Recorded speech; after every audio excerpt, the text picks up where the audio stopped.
Hello everybody and welcome to the event today. We're going to be having a great discussion with CIPR presidents from the past and current, and really looking forward to a fantastic debate. So welcome to Who Runs the World. My name is Naomi Jones and I am Communications Director for Suez, which is a recycling and waste management company. A huge thank you to the CIPR, to CommsHero and to We Are Resource for putting on this event. I was really excited when I heard about it. I hope you guys are too. And thank you to the CIPR for making this free for everybody, whether you're a member or not. But the CommsHero community and the CIPR community are fantastic ones to get involved in. So if you are interested, there'll be people on the table afterward to chat to. Also, if you are a CIPR member, you can get 5 CPD points for attending today. So, make sure that you log those after today's event. So we're on the AirMeet platform today, which is a really fun interactive platform. If you haven't already seen them, there are tables that you can join and chat with people in smaller groups. So we'll be doing that after the main event of the panel. And also you can chat with people, send direct messages and submit questions, all on the panel on the right-hand side. As you can see, we've got a few emojis going off already. We've got an emoji function, so make sure that you send that love to our panelists when they join in a moment. So without further ado, I'm going to introduce our 5 panelists for today. So starting off, please welcome Sarah Waddington. Sarah was our president in 2018 for the CIPR. She's the owner and founder of Astute.work. She's also the co-founder of Socially Mobile, a not-for-profit company looking at helping those from different socioeconomic backgrounds get into the PR profession. And she's the editor of #Futureproof, which is a series of books and community aiming at making, the comms function a sort of serious strategic management function. So welcome, Sarah, and lovely to have you with us. Lovely to see you, Naomi, and thanks to everybody for attending and to CIPR and CommsHero for inviting me along too. Thank you, Sarah. Next up, we've got Emma Leech. So Emma was our president in 2019. Emma is the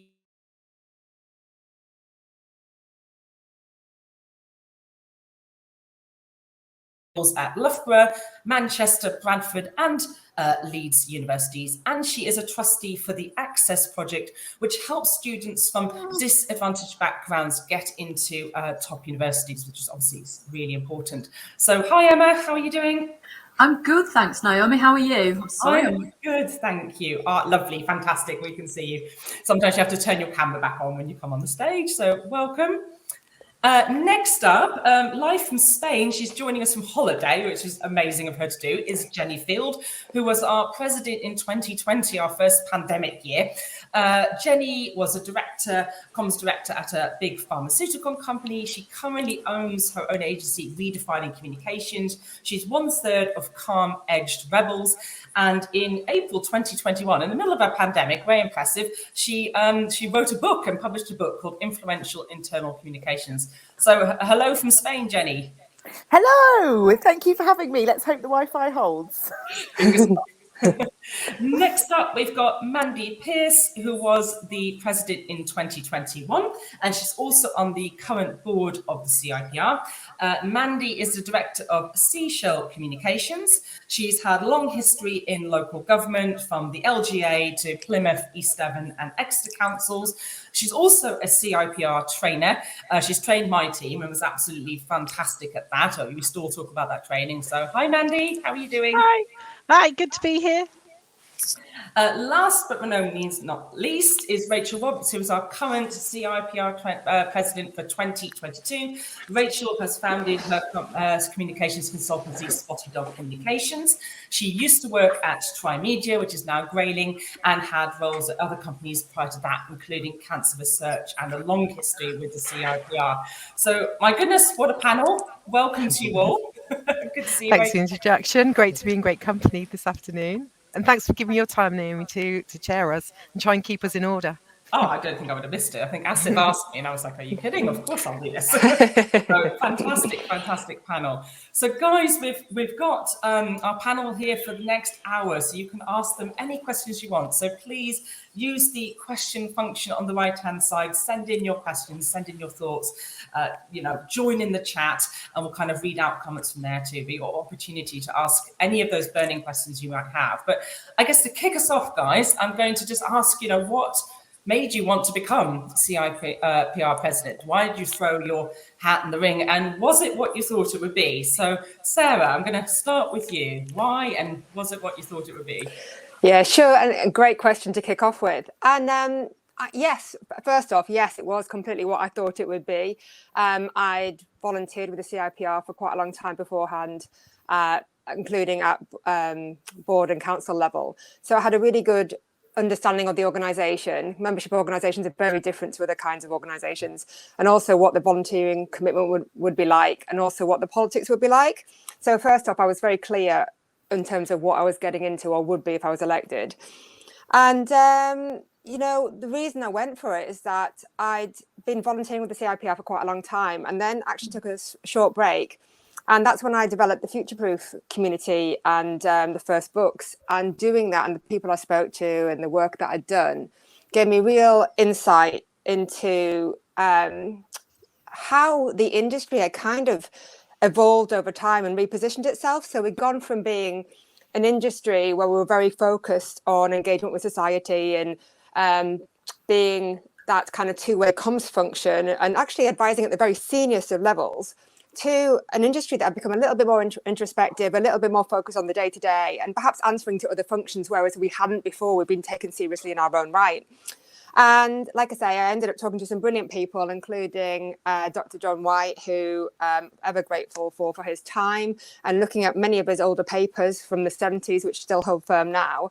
And then revisiting this whole idea of public relations as a strategic management function, and looking at how we could develop it. Now, I'd started that through Future Proof, and then I started to look at, actually, we need to do this further at scale, and the natural vehicle to do that was through the Chartered Institute of Public Relations. So I was keen to get back involved and to use that as the platform to do so, and to help practitioners recognise the value that we provide, that we inherently hold. And, public relations for me is intrinsic to organisational success, and it's not always seen as that at board level. So I wanted to change that dynamic, and that meant coming in, standing on that as my platform, talking about what we need to do in terms of our own skills and personal development in order to get to the point where we would be able to do that effectively and successfully.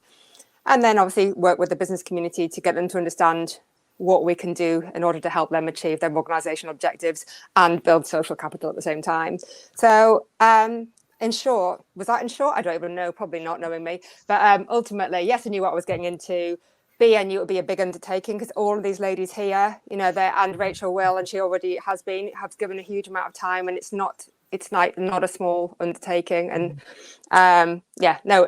it's fun. I don't regret it. I would do it again in a heartbeat. Oh, thank you so much, Sarah. And yeah, there was a lot of clapping emojis going on while you were talking, so I think people could agree with you on all fronts. And I think you touched on a lot of topics that I think comms professionals would hardly agree with you. Emma, what do you think? Do you agree with Sarah's thoughts? Do you have anything? Yeah, I think one of the things you probably get from all of the panel is that we're all very strong personalities in our own right, but everybody that has stepped up and put the hat in the ring to be president over the past few years, very particularly, is all about the profession and all about supporting other people. And I think what we've all brought to the role is kind of different angles on that. And I think every year people build on what's gone before and all the great work that's been done. So my year was after Sarah's. I had loads of things to build on that were in Sarah's manifesto, and then equally Jenni followed me, and sometimes the manifesto pieces take more than a term to roll through, so we're all completely cognizant of that. And I think we're all on the same page in terms of wanting to do the very best that we can to drive PR forward, support others, and work to bring opportunities across the country for all practitioners. So I think everybody, certainly all those on the call, have got a really inclusive approach to that. And that for me is about making sure that we reach out we get people involved. Like Sarah, I'd been a volunteer for quite a long time, and I jokingly said when they sent me a 20-year card or whatever it was recently, it's been one of the longest and most productive relationships I've personally ever had, is with the CIPR, and probably one of the most useful too, because I've met great people, extended my networks. I think one of the things that was different for me was because I was in-house at the time. I was working at Loughborough University, and I remember someone telling me it was the first time someone in-house had done it in a long number of years. And having done the year, I can kind of now see why. I mean, that used my leave for the year. But like Sarah, don't regret a single thing. I think there is so much learning that can be done. In terms of personal, professional development, I found it brilliant to meet lots of people, many of whom have gone on to be really firm friends, but also to just see the opportunity and the potential for the organisation, for members, and for building that strategic value through to the widest possible audience as well. And I think that's one of the things about the CIPR, is that we try and move forward and obviously collaborate. And today is a great example, collaborating with CommsHero and the team there in terms of what we can achieve when we come together. And I think that single-minded focus that we've all stepped forward for the industry. And, you know, some years the election is contested, some years it's not contested, and whichever way it goes, there's always someone that complains about that. You know, it's the way of the world a little bit. But it does take time, passion, commitment and enthusiasm to do it, and to do it properly.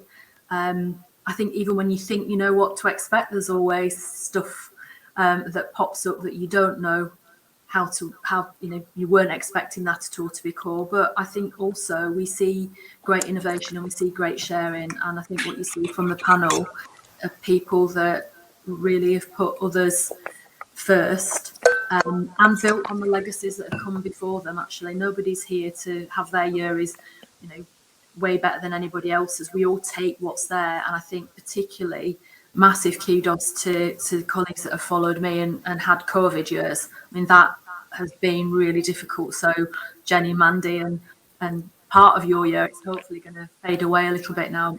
For Rachel's year, massive undertaking, and our ability to move and to pivot says everything about the CIPR and also the people on this call. So that's it from me, I think. No, thank you, Emma. I think that's great to hear, as you say, that you don't look at your year in isolation, but you build on what peasants before you and peasants after you are going to all do together in that much wider community. But yes, Jenni, I think whatever you were thinking, you were expecting in your year as president, I'm sure a global pandemic wasn't up there. So oddly enough, Naomi, no, it wasn't really. And I think it's really interesting listening to Sarah and Emma talk. And I think that's what's been lovely as someone, you know, like the others, has volunteered for a long time, that you get to know everybody. So when you're in the position or you decide to go for president, you kind of, you know what's coming and you know what you can build and you know how you can work on that. I stood for president because I had far too many opinions about things I wanted to change that I couldn't do as a volunteer that wasn't the president, if I'm being really honest. And there was stuff I really wanted to look at. I wanted to look at the volunteers. I wanted to look at how we kind of focused a bit more inward in some ways to kind of, you know, make some differences. And that probably links to my specialism of internal communication, which was also important for me to get that voice a bit further out into the PR community. But yes, doing it in a pandemic year was not something I was expecting. And when I look back on some of those video updates we were doing, I can sort of track the pandemic with just sort of how sort of flat it feels, you know, for me looking at some of those, and how hard I know it was for so many people. And it wasn't the year that I kind of expected it to be, but it was challenging and rewarding in equal measure, and I definitely would do it again. I'm not sure they'd have me again. You'd have to ask Alistair, the CEO. I think he'd probably say 1 year was enough. I love that. Some stories there. Excellent. So Mandy, then after kind of Jenni's sort of year, obviously you kind of became president after that. What were your reasons for going for the? Well, I suppose like everyone else has said, I've been a volunteer with CIPR for quite a long time. I'd been on council, and I'd had the pleasure of being on the board with both Sarah and Emma and Jenni. So I kind of went in with my eyes open and wanted to. I was at a stage in my career where I particularly wanted to give back to the profession, to be able to support those coming into the profession. I wanted to champion a little bit government and local government communications. We're often the kind of unsung heroes at the back. We do a lot of really worthy work. It's not glamorous, it's not well paid. Much like I'm sure you have, I've stood in the middle of waste plants with recycling all over the place. I've stood in fields in the freezing cold in mud for new planning developments. So it's very unglamorous, but it's a big sector within PR. And I felt sometimes it gets neglected. So I wanted to champion a bit and say thank you to a lot of the people who do that.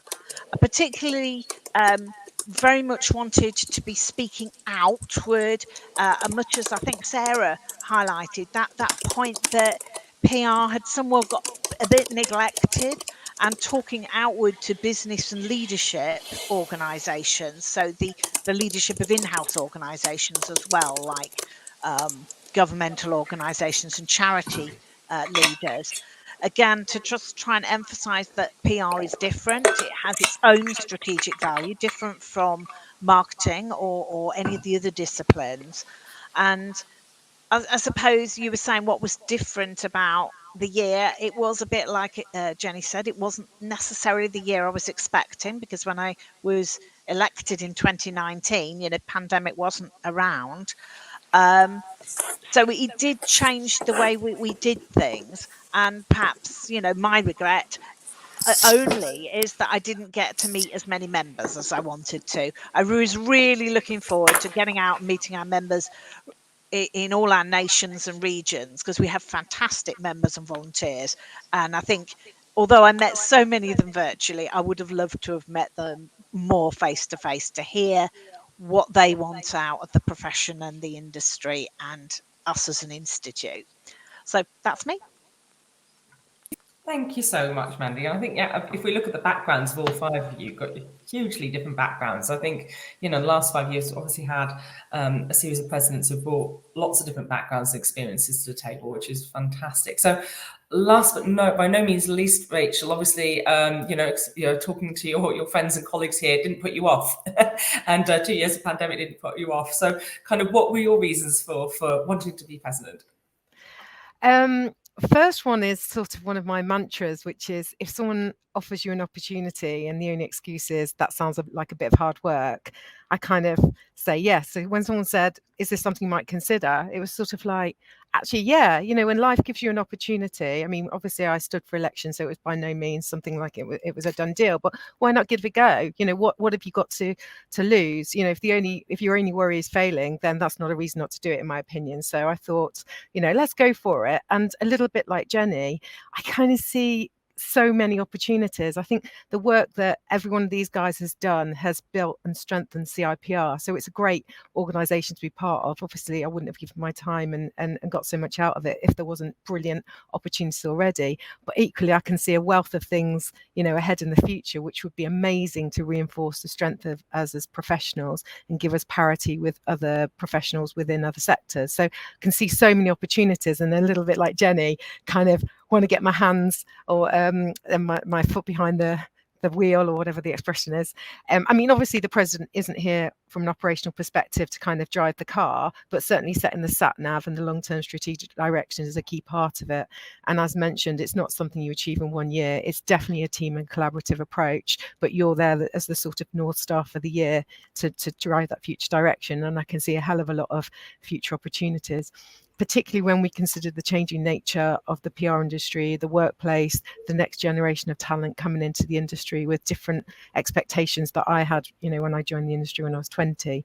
So as well as an opportunity to strengthen what we have right now, also to think ahead and do the hard yards now. So we're a relevant offer for the next generation of talent. And the final piece of the puzzle is actually just my genuine commitment to talent. I'm really driven by supporting the next generation talent. I was given the opportunity when I was coming out of, I was planning to be in the army and I was medically discharged, and I happened to go climbing. I was an epileptic climber. That's a bit of a story for another day. But I was asked by somebody, well, I work in PR. What are you going to do if you're not going to be in the army? Why don't you, come and work with me? I had no clue what PR was, but fundamentally I was given an opportunity, and I was really lucky that it suited my skill sets.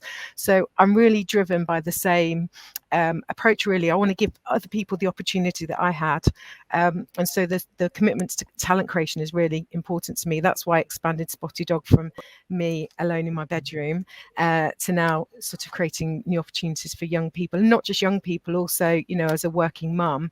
I know the challenge of someone that wants to be serious about their career but also juggle other things going on in their lives. So for me, empowering and creating opportunities for people to be the best they can be within their profession is a real purpose point for me. So through CIPR, I hope I can facilitate that, but certainly is very much a team effort. And I'm grateful for the hard yards that these guys have done to enable me to provide that springboard. But I also hope that I can provide the springboard for a bunch of other new people that will take on the baton. Or we'll have you back, Sarah, as you've already offered. Thank you so much, Rachel. We've got some brilliant questions coming in, guys. Absolutely fantastic. So I'm going to start with one from Paul. So Paul asks, would there be anything that you would do differently as president if you had your time again? Oh, what a good question. I might combine that with one thing you're proud of as well. So perhaps from everybody, if we could have one thing that you were proud of as your time at president, and something you might do differently if you had your time again. That's a great question. Emma, start with you.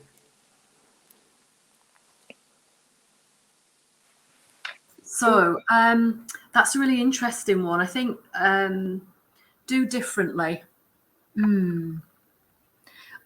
Hindsight is a wonderful thing, isn't it? I think there's probably some work that I would do slightly differently in terms of work with the team at CIPR. But I think Sarah was in a similar position with the move that wasn't the move. So there was a big part of my year which was kind of movement of premises and movement of systems and some not massively sexy things.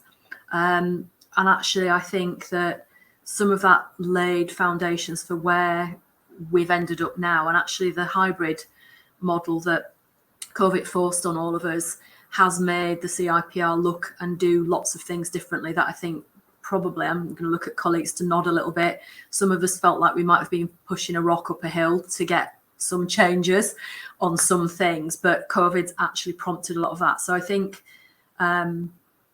if I'd been able to bring some of that forward, particularly in terms of more remote access, more online activity that really just connects the dots geographically and makes things more inclusive for people, I would have liked to have been able to do that.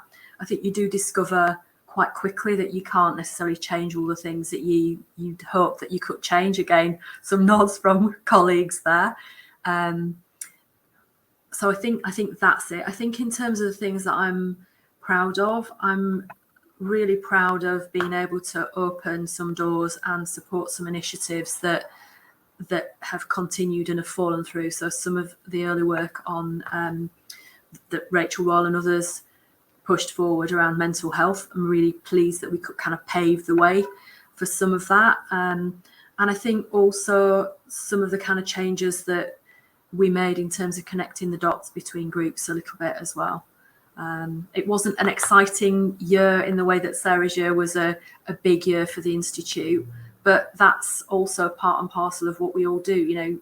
The years are very different and we come with an agenda and things we want to achieve. I think most of us achieve the things that we want to achieve by the end of the year, but you never quite know what's going to be fast-forwarded and put your way. So that would be me, I think.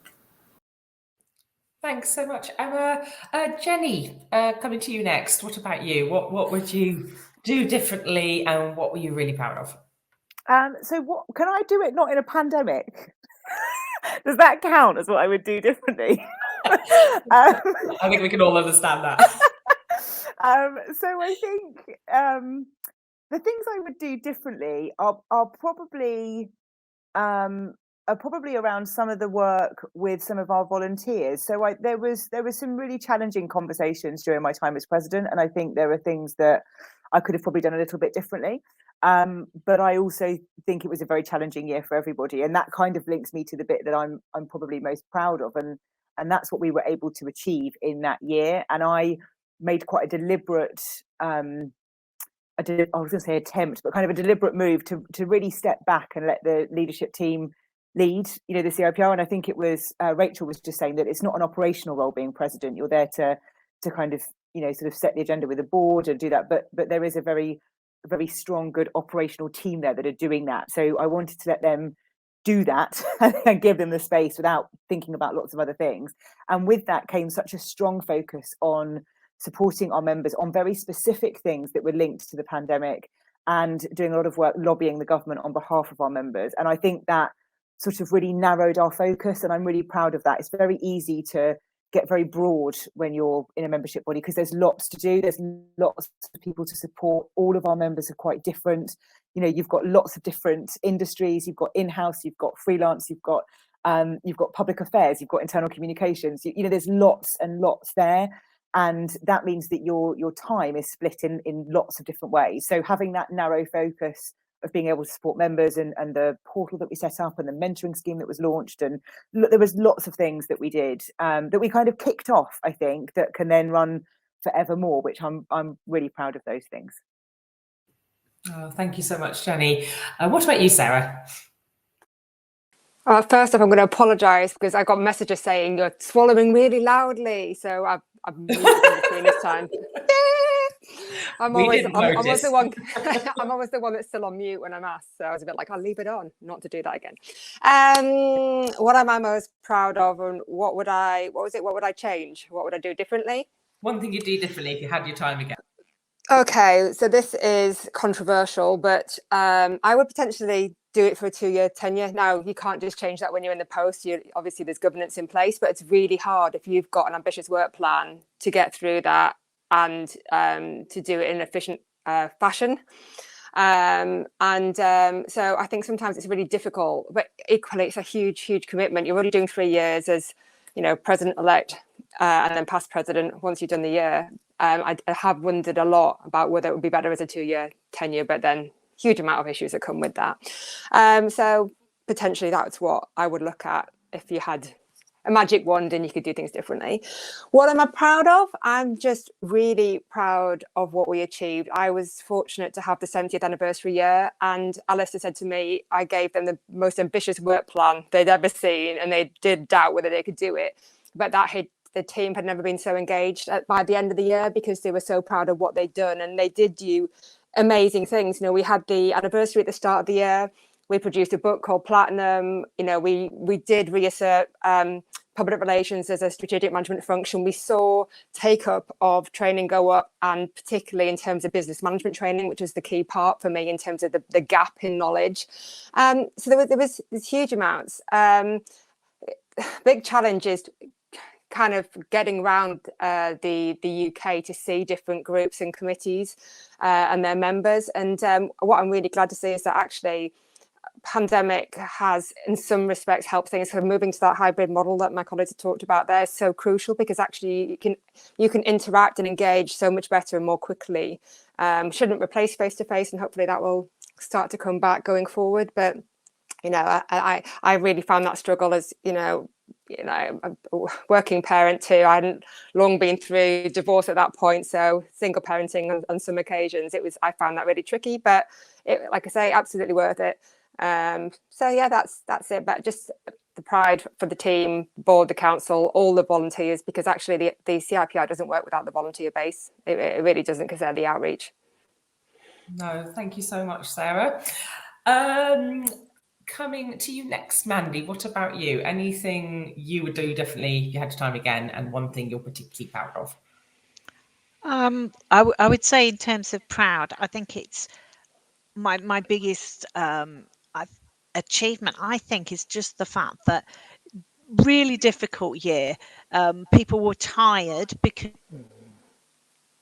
already been through 9 months of a pandemic, and they were tired. Everyone was tired. So the volunteers were tired, staff, all our members, but everyone pulled together to deliver a really big year in terms of the value for members, more events, more training.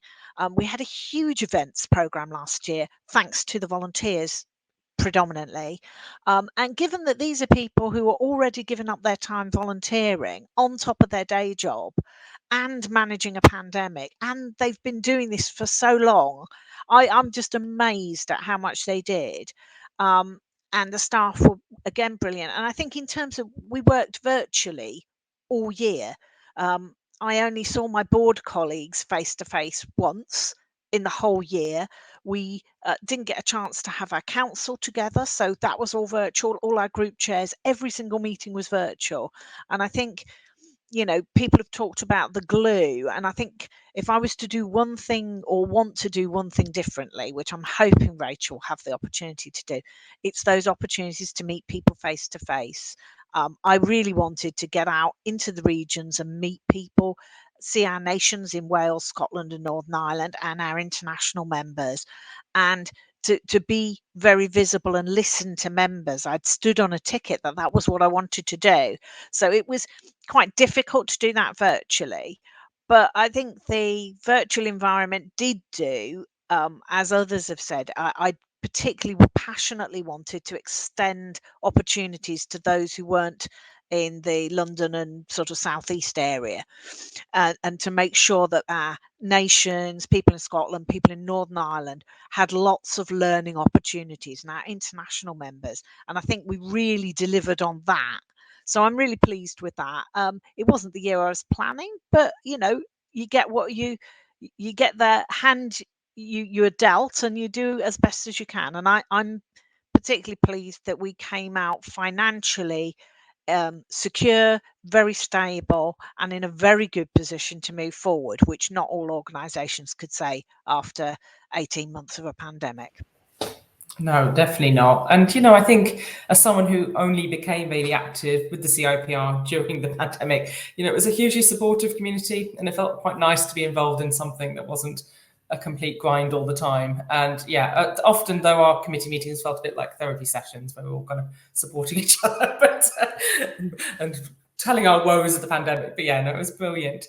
I want to just come back to something that Sarah mentioned about the sort of duration of the post, because Leah has posted a really good question about that. She's so open to the floor. Do you agree with what Sarah mentioned? Leah asks, you know, I wonder if any of you have a view on the duration of the post, the pros and cons of it being a one-year post. So I'll open that to the floor. Jenni?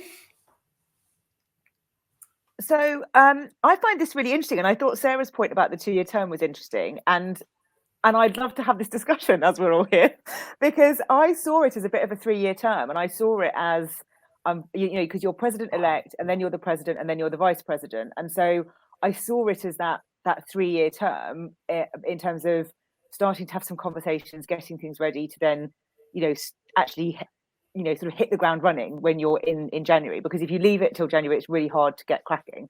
And I think that does depend on who comes before you and who's around you and your ability to maybe do some of that. But I also think I was quite tired in December last year after those sort of 3 years, and I've volunteered for 10 years kind of in total.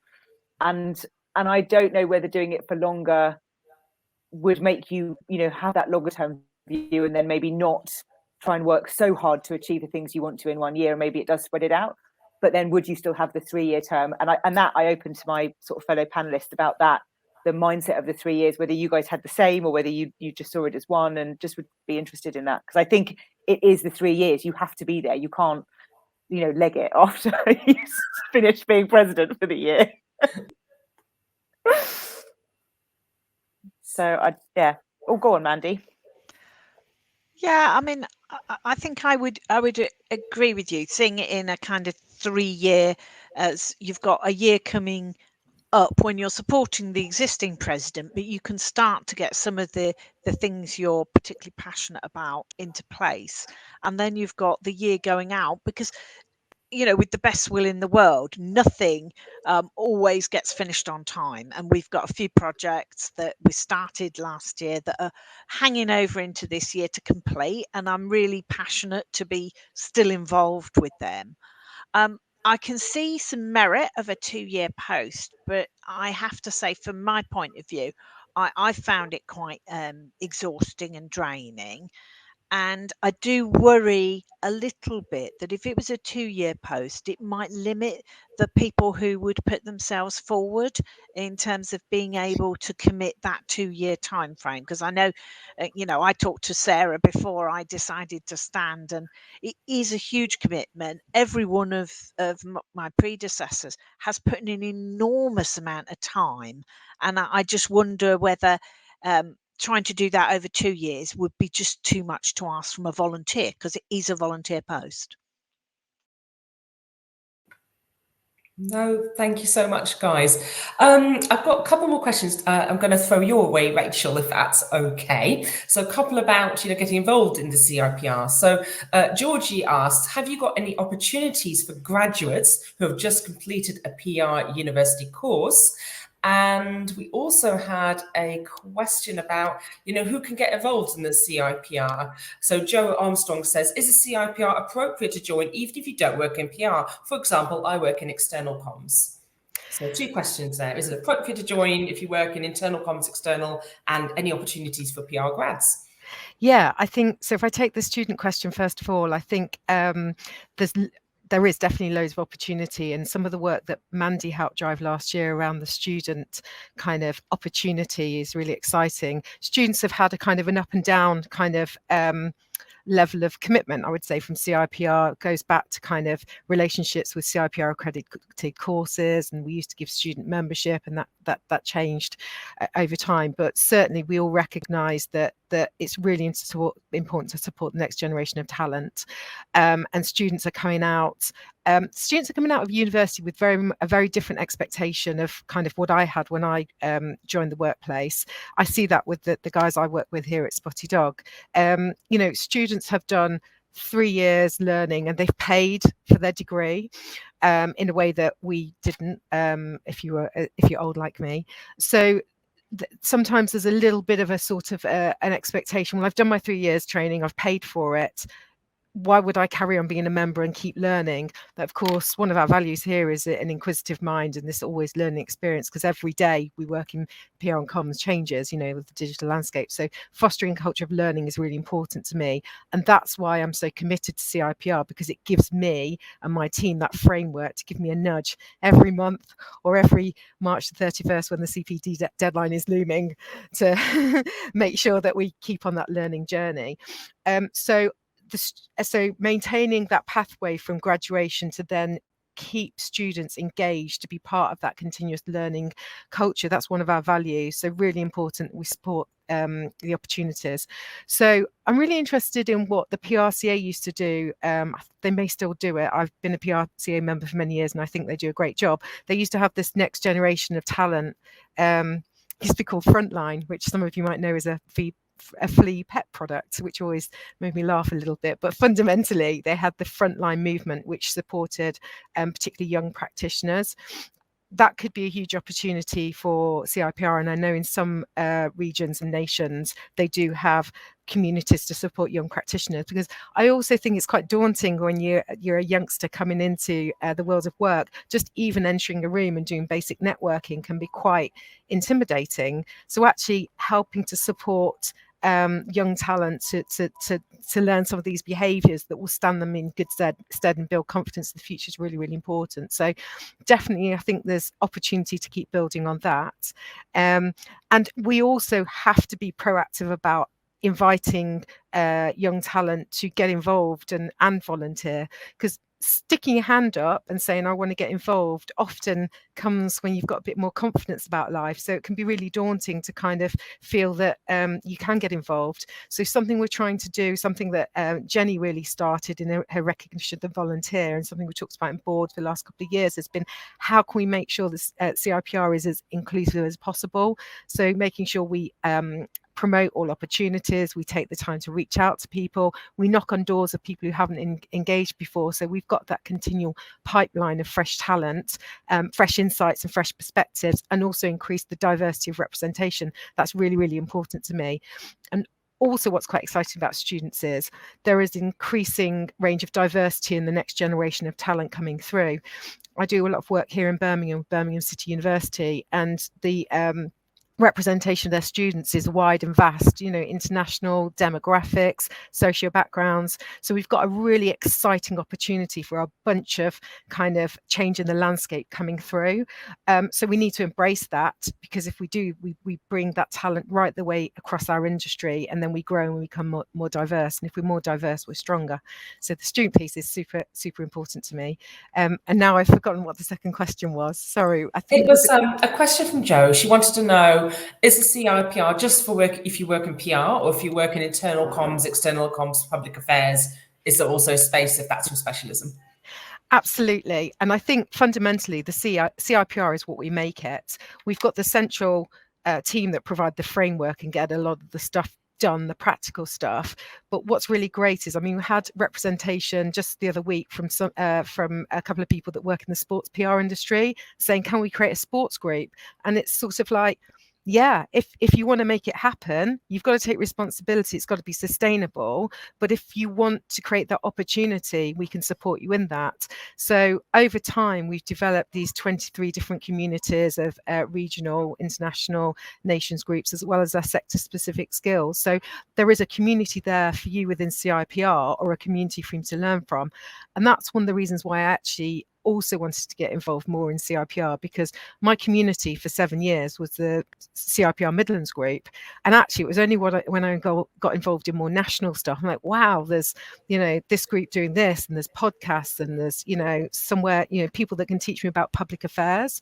So we've got this amazing community, but the community is what we make it, and so that's why the message about get involved, input, you know, filling out things like the profession survey and the member survey is really, really important, because that drives the future direction of travel, because we're an organisation that's there for our members and our industry. So it's, you know, keep talking about this message about get involved, but get involved, the opportunity is there, but equally, you know, we kind of have to do the legwork and make it happen. It's not just kind of we turn up at the restaurant and we eat the cake. We've got to do a little bit of chopping and a bit legwork to get the ingredients together. Fantastic. I like food, by the way. I use a lot of food analogies. Oh, me too. Me too. I totally get that.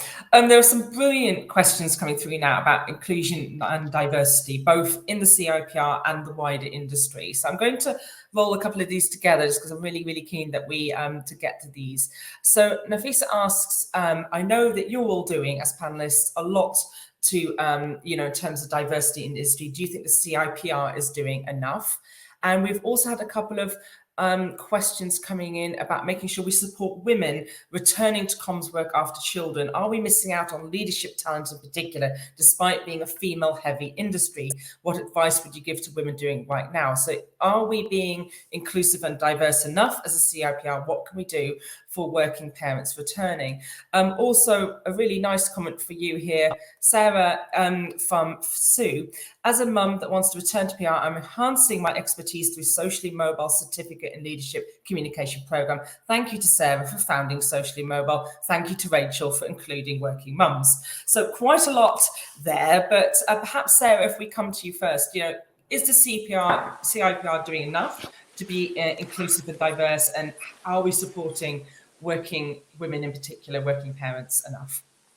It's great questions, all of them, and there's one more as well, I think, in the chat box about coming into the profession as a second or third career and being able to fund professional development.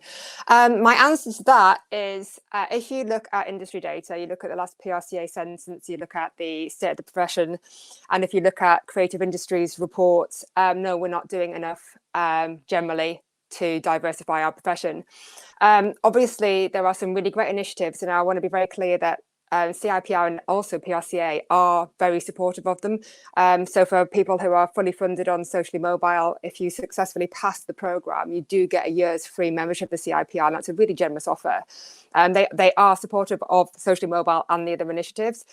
But for me as an industry, not just as a singular industry body, we're not doing enough. And the area that concerns me most, looking at the data, is the school leaver area. So socially mobile, we're actually staging an intervention for people who've got 2+ years of experience. And that's because our underserved groups, and for that's the people who are disabled, LGBTQ plus community, our Black, Asian and minority ethnic colleagues and women returners. That's who we're particularly targeting.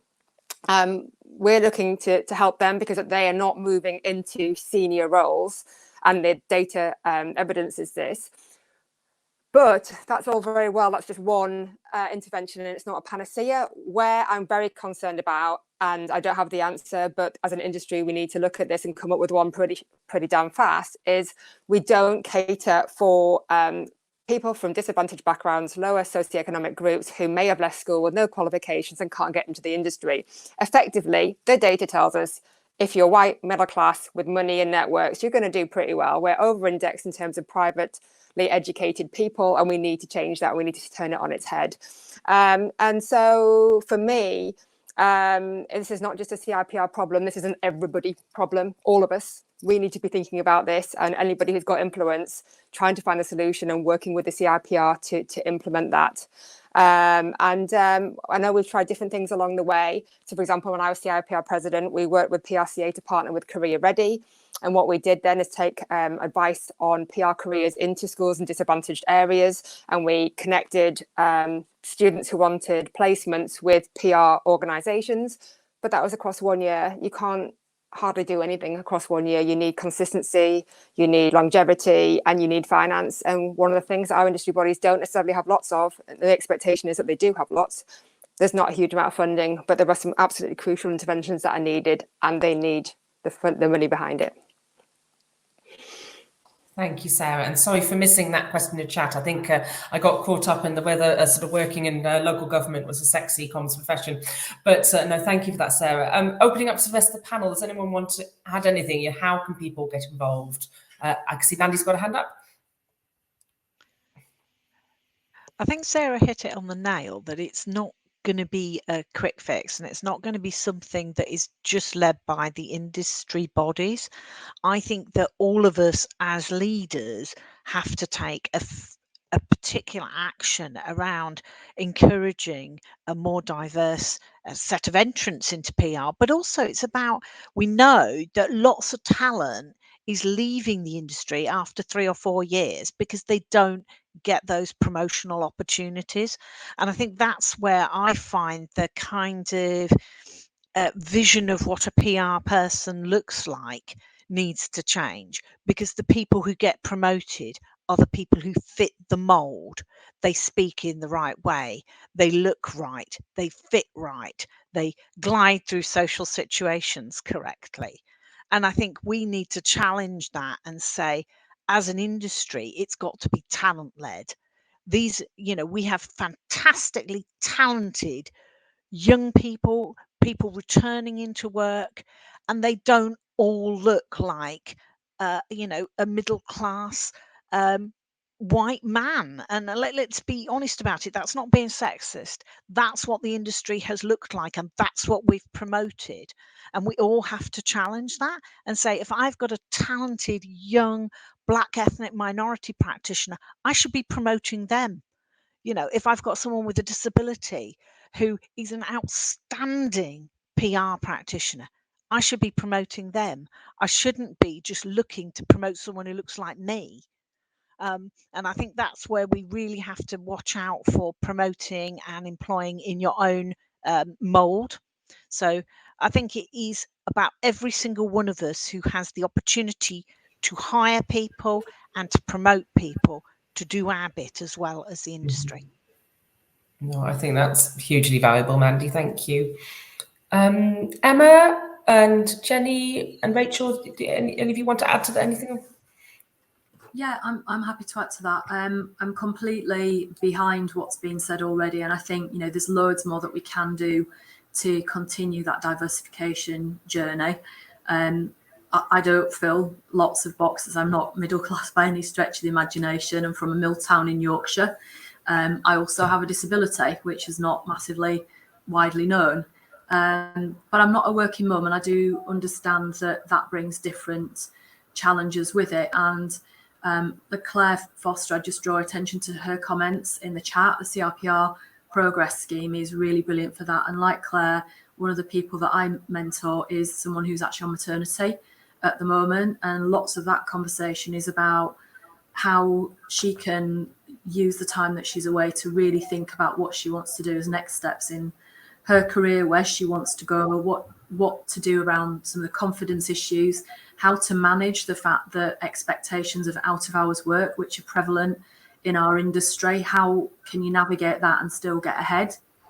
And I find particularly when I've done any work with women that we as a group tend to be under confident, and that's just a massive hurdle. You know, I've come across, again, I'm going to sound terribly sexist, so apologies for any of the lovely men on the call, but you know, job specs, I've worked with brilliant women who will look and will convince themselves they've not really had enough experience of this bit, and they don't know, do they really know enough about that? Whereas some of the men that I've worked with, it's like, tick, oh yeah, well, I've not really done a lot of that, but do you know what? I'm sure I can learn it, tick, move along the bus. So I think there's so much that we can do to support and help each other.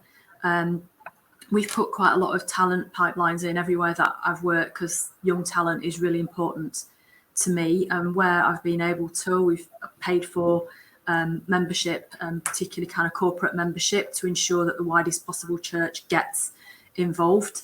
A particular shout out to some of the people who are really doing a lot around diversity. So Advita Patel, who's well known to a lot of us, and you know, a number of us have worked with her on different initiatives, and the work she's doing with Priya and A Leader Like Me, that's been really groundbreaking, and actually making sure that hidden voices and talent are surfaced in different ways, and that all of us, we get that message out there. So, you know, we're approached to be on panels for things, and actually quite often pushing back, I might not be the right person for this, and actually you might want to go and speak to X, Y, and Z. So people, I think, coming together to understand that not everything is easy is invaluable.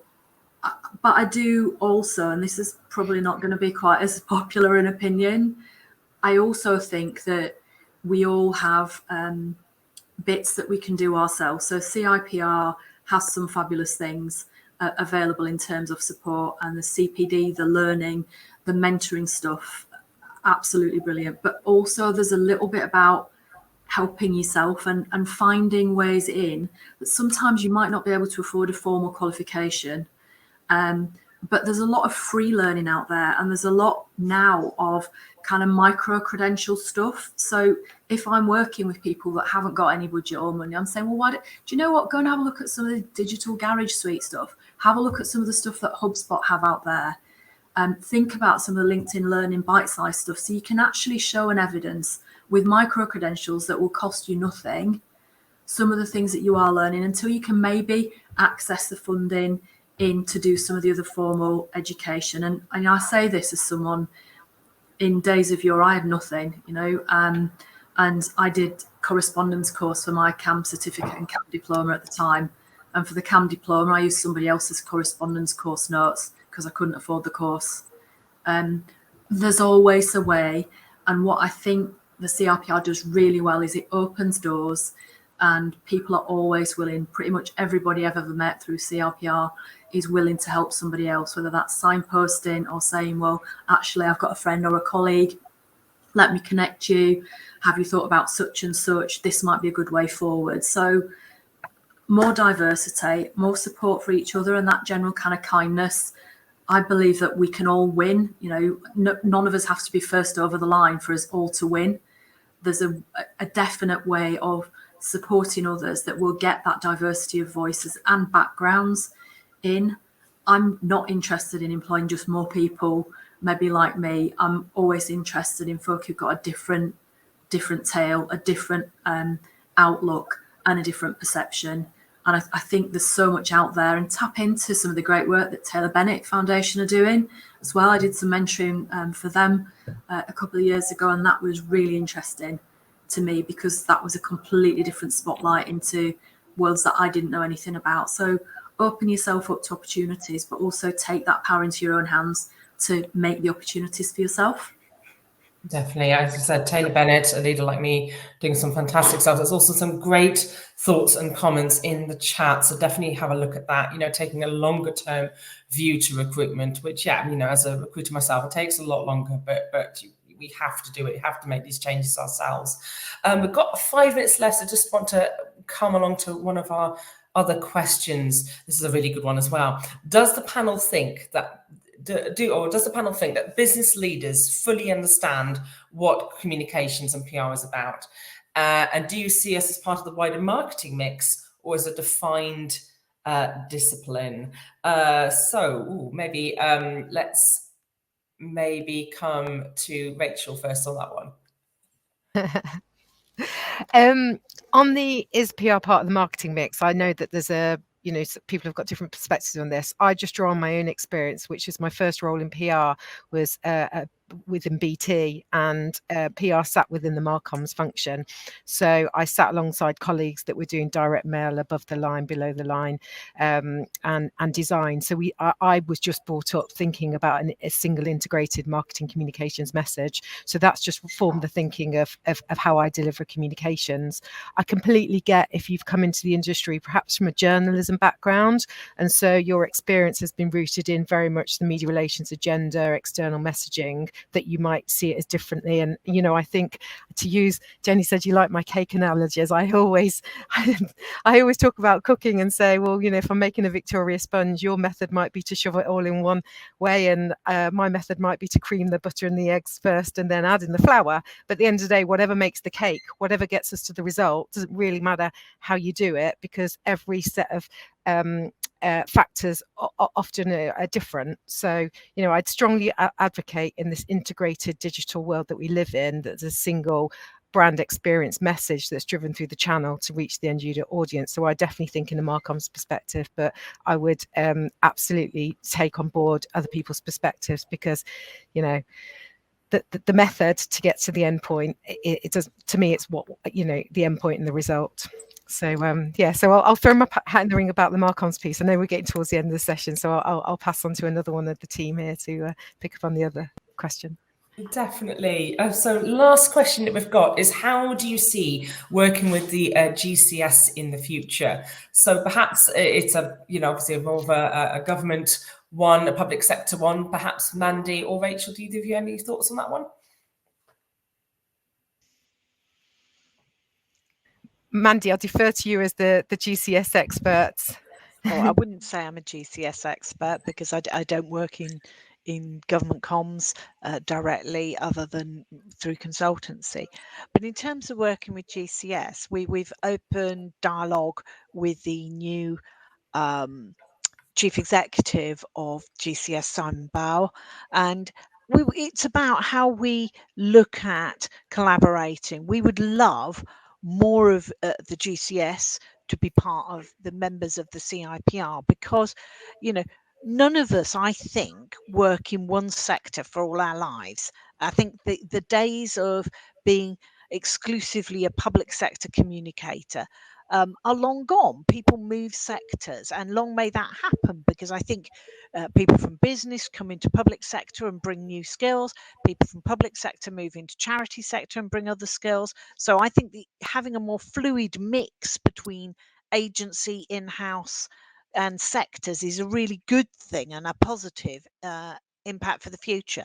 So I think we want members of the GCS to be part of CIPR and to look to become chartered professionals, because it's unlikely you will stay in one sector for the rest of your life. So I think working more collaboratively is definitely the way forward, and we're making inroads into that. And I think there's just so much common purpose. So looking forward to really working closely with GCS for the future. Thank you, Mandy. Right, we're coming to the end of our session. Gosh, an hour's gone so quickly, but I'd love to just have a final sort of thought from each of our panelists, particularly about what you feel, just in one sentence, what you feel is going to be really, really important for us this year as sort of comms professionals, and particularly something maybe that people on this call should really kind of bear in mind. So just kind of one sentence or two sentences about what you think is really, really important. What do you think, what's the one thing you want people to kind of take away as they kind of embark on their comms careers for the rest of the year. So perhaps starting with you, Sarah. Oh, hard one. We've covered the diversity point, I guess, authenticity and speaking truth to power. For me personally, we're at a point in society where you have to choose a side. We don't sit in the middle anymore. If you're a brand, if you're an organization, you stand up to the shit that we're seeing right now. So be authentic, grow some balls, make sure that that forms part of your comms. And I guess that's what's really important. I'm sorry, the shit show that we've got in our government these days, the lack of trust, the lack of integrity, we have got to deal with that. Again, if we don't take a stand as individuals and through the organisations that we serve, it's down to us at the end of the day. We can't stay quiet any longer. A lot of people agreeing. Political. Thank you, no, but a lot of people agreeing. Thank you so much, Sarah. Emma? Yeah, I mean, standing up for what's right, being ethical, but I also think in terms of practical stuff, comms has been at the forefront through the pandemic. People have seen and needed us. They've really needed us. We need to take all the stuff that we've learned and all of that kind of credit in the bank, and we need to do something really purposeful with it. I've, like Sarah and like everybody on the panel, actually, my values are massively important to me, and I'll stand or fall, and I'll die on the cross for them. But I do think that we've all learned loads this past couple of years. We need to take that forward and not lose sight of some of the benefits that hybrid, opening up, being more inclusive has allowed people to have. So for me, capture that, keep hold of it and bottle it. And also, power to the people, because I'm a little bit with you in terms of Kate Gate on this, Sarah. We can't continue as we are. And we have the opportunity to make sure that real voices and that authenticity comes through. Thank you so much, Emma. Coming over to you, Jenni. We need to let you get back to your holiday soon. I really would like to go and see the sunshine. So I mean, I agree with everything that's been said. I think the thing for me in terms of looking forward and the thing to focus on has got to be on taking our professionalism seriously from kind of an ethical and professional standpoint. So we have to invest in ourselves, but we have to make sure that we're getting our basics and our foundations right. And so much of that comes back to, some of the work we need to do around making sure things are factually accurate, verifying everything around ethics and professionalism. That's one of the big things I stood for when I was president, and it still stands true today. So that's my big one. Not the kind of cryptocurrency and AI that's important, but the focus has to be on those basics and the things that are fundamental to relationships and human behaviour. Fantastic, Jenni. Thank you. Mandy? I think there's a sort of theme coming through. I absolutely agree with that point about being authentic. And I think it's not only being authentic for our clients and our organisations, but it's also a bit about us as practitioners being a bit more authentic. We are almost as guilty as anyone else of creating an image for what a PR career looks like. And I think we do have to be more honest about the mental health challenges, more honest about the long working hours culture. It's not all lovely lunches and fluff. And a lot of us, working really hard things, sort of communicating death of a child in care is desperately difficult. And I've got colleagues who I've got a huge respect of in social care and in health who deal with some of the most difficult and challenging PR work, but it takes a toll. And I think we have to be more honest conversations about that and how we support each other. Thank you, Mandy. And last but not least, Rachel, our current president, any kind of final words? For me, it's definitely just get involved. It's about investing in yourself, and it starts with you. The opportunities are there, and as Emma talks about, it's a really supportive community. So if you need help, shout for help, definitely. But it's down to us to make the change. So hopefully through this community, through CommsHero, through CIPR, through PRCA, whatever the route is, grasp it and run with it. Because I always say to my guys here, anytime you put in, you always get out. You get something back, even if it's just not for you personally, that you get, some loving feeling because you've helped somebody out and put the time in, you'll get it back in spades and you won't regret it. Definitely. Thank you all so much, and thank you so much to everybody who's attended. Don't go yet, because the tables are going to open up, so I think a couple of our panelists can stay for a few minutes as well, so if you want to chat to people on the tables, you can do that. But thank you everybody so much for coming. Thank you again to the CIPR, to CommsHero, and to We Are Resource for pulling this together. And don't forget to log those 5 CPD points if you are a CIPR member. And if you want to get involved, you now have a lot of people to talk to about how to do that. So thank you so much, everybody. Have a good rest of the afternoon, and see you over on the tables in a minute.